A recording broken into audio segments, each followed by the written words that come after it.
Film की शुरुआत में हम एक 16 साल की लड़की को देखते हैं जिसका नाम मरी होता है, जो समंदर किनारे बने एक छोटे से गांव में रहती है, जहां सब लोग तकरीबन गुजारा करने के लिए फिशिंग करते हैं, यानी मछलियां पकड़ने का काम। अभी फिलहाल वो अपने चेकअप के लिए एक डॉक्टर के पास आई थी, क्योंकि अचानक ही पता नहीं कैसे इसके जिस्म पर एक अजीब सा निशान बन गया था। हालांकि इसे चोट भी नहीं लगी थी। डॉक्टर अच्छे से उसका चेकअप करता है, खास तौर पर उसके नाखून और दांतों को, फिर कहता है कि डरने की जरूरत नहीं है, कोई खतरे वाली बात नहीं, इस निशान पर इतना ध्यान ना दो, ये जल्द ठीक हो जाएगा। मरी जब घर आई तो हम इसकी फैमिली को देखते हैं, जिसमें उसके सिर्फ मोम डैड थे। उसकी मोम की हालत ठीक नहीं थी, क्योंकि वो पैरालाइज थी, यानी कि अपाहिज, चल फिर नहीं सकती है, ना ही बोल सकती है, हर वक्त व्हील चेयर पर ही रहती है। इसीलिए उन्हें खाना खिलाना, नहलाना, कपड़े बदलवाना सब कुछ मरी ही करती है। रात को जब वो सोने की तैयारी कर रही थी तो उसकी नजर अपने सीने पर गई, जहाँ वो अजीब सा निशान बना था। वो निशान कम होने की बजाय अब और बढ़ता जा रहा था, और फिर ऐसे ही कुछ दिन और गुजर गए। और अब क्योंकि मरी थोड़ी बड़ी हो चुकी थी और उनकी माली हालात भी बस ठीक ही थी, खास अच्छी नहीं थी, तो इसीलिए वो एक फिश पॉइंट पर जॉब करना शुरू कर देती है, जहाँ पर मछलियाँ पैक की जाती थी। आज जॉब पर उसका पहला दिन था, जहाँ काम उसे फिश पॉइंट का मैनेजर सिखा रहा था।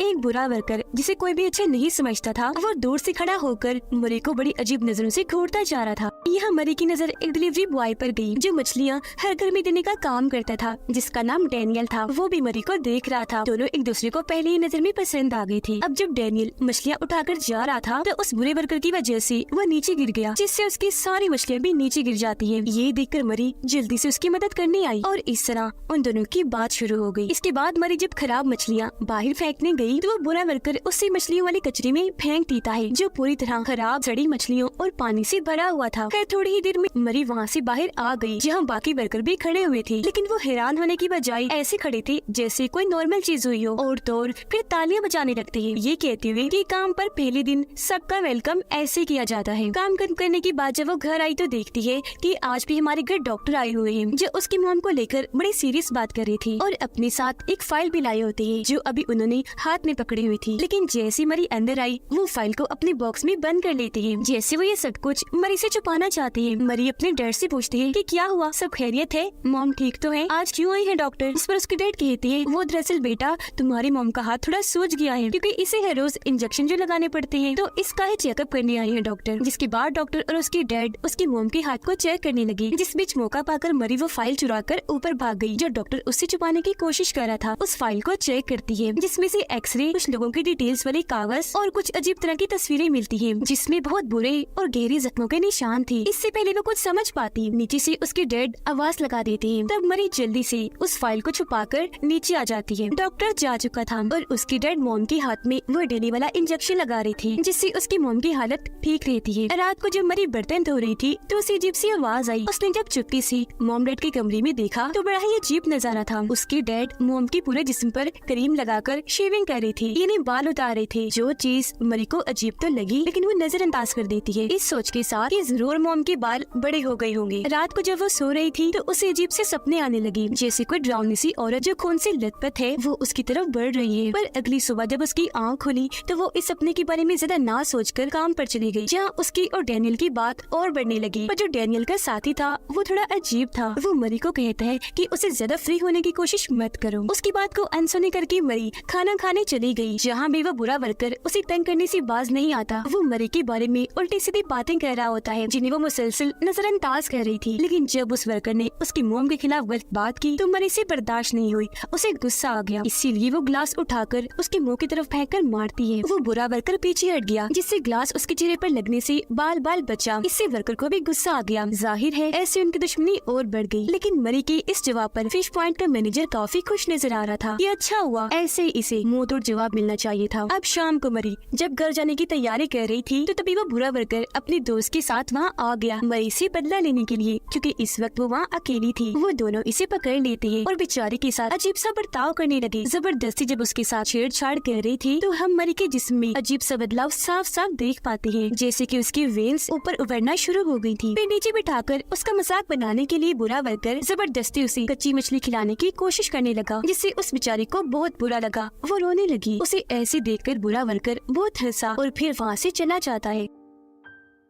घर आकर भी वो दुखी नजर आ रही थी, क्योंकि जो आज उसके साथ हुआ उस बारे में ही सोच रही थी। लेकिन जब उसने शीशे में खुद को देखा, उसके ज़हन से एकदम ये सोच निकल गई, क्योंकि सीने पर जहाँ निशान था वहाँ अब बाल उग गई थी। उसे फिक्र होने लगी, क्योंकि जाहिर है ये नॉर्मल चीज तो बिल्कुल भी नहीं थी। उसे गुस्सा आने लगता है, जिस वजह से वो बाथरूम में बेकाबू हो जाती है, अजीब तरह से इधर उधर खुद को मारने लगी। अब उसके इतना गुस्सा करने पर दोबारा से उसका जिस्म बदलने लगा, जैसे उसकी हड्डियाँ उभर कर ऊपर आ रही हूँ, अपनी शेप और जगह बदल रही हूँ। लेकिन तभी बाहर उसे अपने डैड की आवाज सुनाई दी, इसलिए वो खुद पर जैसे तैसे काबू पा लेती है। अगले दिन जब वो अपनी मोम को बाहर सैर करवाने लेकर गई, तो तभी वहाँ डैनियल आ गया, जो मरी की मोम से हाथ मिलाता है। लेकिन उसकी मोम उसका हाथ ही पकड़ लेती है, छोड़ने का नाम ही नहीं लेती। पर वो बड़ी मुश्किल से अपना हाथ वापस ले ही लेता है। घर आने के बाद वो रोजाना की तरह अपनी मोम को खाना खिलाने लगी, पर आज पहली बार वो ये काम ठीक से नहीं कर पा रही थी, क्योंकि सारा खाना उसके मोम के मुंह पर लग जाता है। वो ऐसा जानबूझ के कर रही थी, क्योंकि रोज रोज ये करके वो तंग आ चुकी थी, उसे गुस्सा आ रहा था। तो आज वो अपनी मोम के साथ ही ये सलूक करने लगी। खाना वो अब खिलाने की बजाय उनके मुंह पर लगाती रहती है। उसके डैड को ये बुरा लगा, तो मरी को वो ऐसे करने से रोकने लगी कि माँ है तुम्हारी, ये क्या फजूल हरकत है। पर यहाँ वो अपने डैड को ही बुरा भला बोलकर कमरे में चली गई कि आप खिला लो खाना, मैं रोज रोज ये काम करके पक गई हूँ। कमरे में आकर वो दोबारा से अपना निशान चेक करने लगी, जो वक्त के साथ साथ बढ़ता जा रहा था। निशान के बढ़ने के साथ उसका गुस्सा भी बढ़ रहा था। तभी यहाँ उसके डैड भी आ गए और पूछ लेती है ये क्या तरीका था बात करने का, क्या चल रहा है आखिर। इस पर वो कोई बात का जवाब ना देकर सीधा अपना निशान ही दिखा देती है, जो देखकर वो दंग रह गई। ऐसा लग रहा था जैसे वो पहले से इस सब के बारे में जानते हूँ। मरी ने आज खुद ही उन बालों को साफ कर दिया जो उसके निशान पर बन रहे थे, जिसके बाद वो उस फाइल को चेक करने लगी जो उसने डॉक्टर से चुराई थी। उसमें सबसे पहले एक शिप की तस्वीर थी, फिर कुछ जख्मी लोगों की जिन पर भारी हमले हुए थे, क्योंकि उनकी चोटों के निशान बहुत गहरे थे। आखिर में वो एक औरत के स्केच को देखती है, जिसका पूरा जिस्म बालों से भरा हुआ था। ये सब देखकर वो समझने की कोशिश में लगी ही थी कि तभी उसके घर दोबारा से डॉक्टर आ जाते हैं, जो इस बार मरी को इंजेक्शन लगाने आए थे, वही वाला जो उसकी मोम को भी लगाए जाते हैं। यहाँ भी वो अपना गुस्सा दिखा ही देती है, डॉक्टर के साथ बदतमीजी करके बगैर इंजेक्शन लगवाए वहाँ से निकल जाती है। घर से निकलकर वो सीधा उस शिप में पहुंची जिसकी तस्वीर मरी ने उस फाइल में देखी थी। शिप के अंदर आने के बाद जब उसने यहाँ चेक किया तो उसे बड़े बड़े पंजों के निशान दिखे, जिससे वो हैरत में पड़ गई। उसके दिमाग में और सवाल आने लगे कि ये सब क्या है, जिनका जवाब पाने के लिए वो सीधा फिश पॉइंट के मैनेजर के पास गई, क्योंकि छोटा सा गाँव है तो सब एक दूसरे के बारे में जानते होंगे। पर यहाँ मैनेजर ने उसे ठीक से कोई जवाब नहीं दिया, बल्कि वो उसे लेकर एक क्लब में आ गया, जहाँ पर डैनियल, बुरा वर्कर सब मौजूद थी। वो यहाँ मरी को भी शराब पिलाते हैं। वो थोड़ा नशे में हुई, जिसके बाद डैनियल को लेकर एक खुफिया जगह पर आ गई। वो आज बहुत खुश थी, क्योंकि जिससे वो प्यार करती थी आज वो उसके साथ था। पर उसके इतना खुश होने की वजह से भी उसके जिस्म पर बाल उगते जा रहे थे। वो यहाँ इतनी बदली कि उसकी आंखों का रंग भी बदलकर गोल्डन हो गया, जिससे वो काफी अजीब दिखाई दे रही थी। फिर घर आने के बाद जब वो सोने अपने कमरे में गई, तब उसके डैड जबरदस्ती उसे पकड़कर डॉक्टर के साथ मिलकर इंजेक्शन लगाने की कोशिश करने लगे। ये देखकर मरी की आंख खुल गई। उसे हैरत हुई कि मेरे डैड ये क्यों कर रहे हैं। डॉक्टर उसे इंजेक्शन लगाने ही वाला था, पर नहीं लगा पाता, क्योंकि तभी उसकी मोम आकर डॉक्टर पर हमला कर देती है। उन्हें पकड़कर बुरी तरह गर्दन पर काट लेती है, जिससे हम यहाँ सारी बात समझ जाते हैं कि असल में उसकी मोम एक वेयरवुल्फ है, यानी आधी इंसान और आधी भेड़िया। और मरी के साथ जो कुछ भी हो रहा है सच में वो उसकी मोम की वजह से ही हो रहा है, क्योंकि मरी उनकी बेटी है इसलिए। ये चीज बचपन से ही मरी के अंदर थी, लेकिन जब वो छोटी थी तो कुछ भी पता नहीं चल पाया। अब जब वो बड़ी हो गई है तो उसके सारे असरात दिखने लगे, यानी कि अब वो भी अपनी माँ की तरह वेयरवुल्फ बन रही है। यही वजह है कि उसके डैड बार बार इंजेक्शन लगाने की बात कर रहे थे, क्योंकि वो जानते थे कि उससे मरी अपने कंट्रोल में रहेगी। खैर अब मरी और उसके डैड डॉक्टर की लाश को ठिकाने लगाने के लिए घर के पिछले हिस्से में उसे दफना देते हैं, क्योंकि अगर किसी को पता चला कि मरी की मोम ने डॉक्टर को मार दिया तो बहुत गड़बड़ हो जाएगी। अब यहाँ हम ये तो जान गए कि उसकी मोम एक वेयरवुल्फ है, पर सवाल ये बनता है कि वो आखिर वेयरवुल्फ बनी कैसे। तो इसका जवाब वो शिप है जिसके अंदर मरी चेक करने गई थी। असल में वहाँ कुछ रशियन लोग आए थे, मरी की मोम भी उनके साथ थी, जहाँ उन लोगों ने उन पर उल्टे सीधे टेस्ट करके और बस तभी से ये ऐसी है। ये शिप में वेयरवुल्फ बन गई थी, जहाँ उन्होंने सब रेशंस पर हमला करके उन्हें मार दिया। इस बारे में जब गाँव वालों को पता चला तो वो मरी की मोम को मारने के लिए आए, पर उसके डैड ने उन्हें अपना कर समझौता किया, क्योंकि वो उन्हें बचपन से ही जानते थे। पर उन्हें ये पता नहीं था कि ये कर्ज उनकी इकलौती बेटी मरी को भी लग जाएगा। मरी यहाँ अपनी मोम को नहलाकर अच्छे से साफ कर देती है। उसकी मोम दुख भरी निगाहों से मरी की तरफ देखने लगी, और आज वो पहली बार यहाँ अपनी मोम के असली दर्द को समझी थी। अगली सुबह जैसी हुई तो कुछ गाँव वाले उनके घर आ जाते हैं, क्योंकि डॉक्टर का कोई अता पता नहीं था, इसलिए पहला शक मरी की मोम पर ही गया। वो यहाँ उसकी मोम के कपड़े उतरवा कर चेक करते हैं कि इस वक्त वो जानवर है या इंसान, पर क्योंकि अभी वो इंसान थी तो गाँव वालों को वहाँ से जाना पड़ा। लेकिन वो शक भरी निगाहों से बार बार पीछे मुड़कर उसे देख रहे थे, क्योंकि पूरी तरह उन्हें तसल्ली नहीं हुई थी। शाम को मरी काम से जब घर लौटी तो घर का दरवाजा खुला हुआ है। उसे अजीब लगा, इसलिए वो जल्दी से घर के अंदर आकर चेक करने लगी, जहाँ उसे बार टब में अपनी मोम की लाश दिखी, जो देखकर वो काफी दुखी हो गई। उसे काफी गहरा सदमा लगा। इस बात का डर था वही हुआ। उनके जाने के बाद गाँव वाले चुपके से यहाँ आए और उसकी मोम को मारने के बाद ऐसे फेंक कर चले गए। मरी काफी टूट गई। रोते रोते अपने डैड को कॉल करती है। तब उसके डैड जल्दी से घर आए। अपनी वाइफ की लाश को देखकर वो भी काफी दुख में चली गई। पर अब उन्हें इस बात की फिक्र थी कि अब गांव वालों की नजर मरी पर होगी। उसकी मॉम का फ्यूनरल किया जाता है, इन्हें दफनाया जा रहा था, जहाँ पर गाँव के सभी लोग आते हैं। यहाँ पर मरी और उसके डैड बड़ी मुश्किल से खुद को संभाल रहे थे। पर जब ये लोग चर्च में थे तो मरी देखती है कि मेरे सारे नाखून उखड़ रहे हैं। हालांकि मरी कोशिश कर रही थी, पर उन्हें छुपाना मुश्किल था, क्योंकि नाखूनों से निकलने वाला खून हर जगह टपक रहा था। लेकिन फिर आखिर में मरी ने फैसला किया कि अब मैं कुछ भी नहीं छुपाऊंगी। मैं सबको बता दूंगी कि अपने मोम की तरह मैं भी वेयरवुल्फ हूँ, क्योंकि बेशक मैं एक जानवर बन सकती हूँ, पर खुलकर जीने का हक मुझे भी है। दूर बैठा फिश पॉइंट का मैनेजर उसे सर हिलाकर ऐसा करने से मना कर रहा था, क्योंकि वो समझ गया था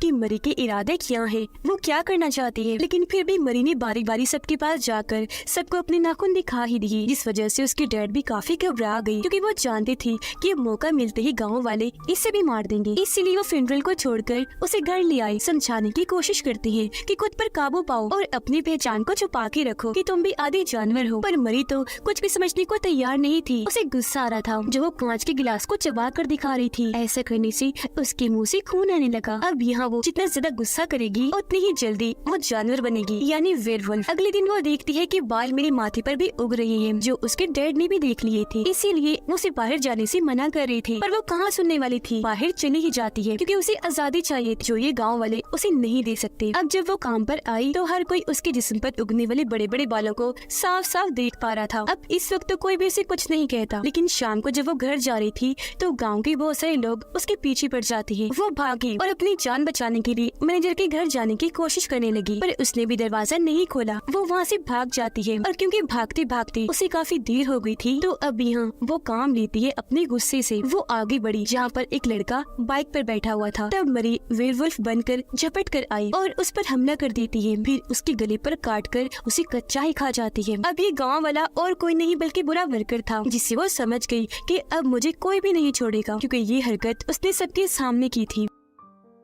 वो सोच रही थी कि गांव वाले अब मुझे मारने के लिए जमा हो जाएंगे, तो वो जल्दी से भागकर खुफिया जगह पर आकर छुप गई, जहाँ तभी उससे मिलने डैनियल आ जाता है, जो उसकी मदद करने आया था। कहता है कि तुम्हें यहाँ से भागना होगा, क्योंकि पूरा गांव तुम्हें ढूंढ रहा है। अब उन लोगों को अपनी जान का खतरा पड़ गया है, इसीलिए वो तुम्हें मारकर ही चैन की सांस लेंगे। फिर चाहे इसमें तुम्हारे डैडी बीच में क्यों ना आ जाए, वो किसी की नहीं सुनेंगे। आगे डैनियल कहता है, यहाँ तुम थोड़ी देर मेरा इंतजार करो, मैं कश्ती लेकर आता हूँ, फिर एक साथ हम यहाँ से निकल जाएंगे। पर उसके जाने के बाद मरी वहाँ निकलकर अपने घर आ गई। वो अपने कपड़े और मोम की तस्वीर रखकर निकलने ही वाली थी कि तभी सामने से उसके डैड आ गए, जिसे कहते हैं कि बेटा इस बार मैं भी तुम्हें नहीं रोकूंगा, जो तुम्हारा दिल चाहे वही करो, किसी की भी मत सुनो और बस आजाद जिंदगी गुजारो। जिसके बाद वो वापस उस खुफिया जगह पर आ गई, क्योंकि डैनियल थोड़ी ही देर में यहाँ आने वाला था। पर वहाँ तो गाँव के कुछ लोग थे जो मरी का ही इंतजार कर रहे थे, जिनमें फिश पॉइंट का मैनेजर भी शामिल था। थोड़ी ही देर में यहाँ डैनियल भी आ गया। देखता है कि वो लोग उसे बेहोश करके अपने साथ ले जा रहे हैं, तो वो भी उनका पीछे करते करते समंदर किनारे आ गया, जहाँ गांव के वो लोग मरी को शिप में बिठाकर समंदर में चले गए। उनका प्लान था कि मरी को मारकर वो समंदर में फेंक देंगे, लेकिन उनके प्लान को खराब करने के लिए डैनियल भी शिप में आ जाता है। वो मरी को आजाद कर देता है, जो अब तक पूरी तरह वेयरवुल्फ में बदल चुकी थी। अब बेशक वो एक जानवर बनी हुई थी, लेकिन उसे सही और गलत की पहचान थी। वो बाहर निकली गाँव वालों का शिकार करने के लिए। उसे पकड़ने के लिए वो लोग जैसे उसके सामने आए, एक एक करके बुरी तरह वो उन पर हमला करके उन्हें खा जाती है, क्योंकि इस वक्त गुस्से की वजह से वो बहुत खतरनाक और खूंखार बनी हुई थी। जहाँ आखिर में उसका सामना हुआ मैनेजर से, जो अब उसके सामने मासूम बनने की कोशिश कर रहा था कि मैंने कुछ नहीं किया। लेकिन मरी सच्चाई जानती थी, इसीलिए वो उस पर भी हमला करके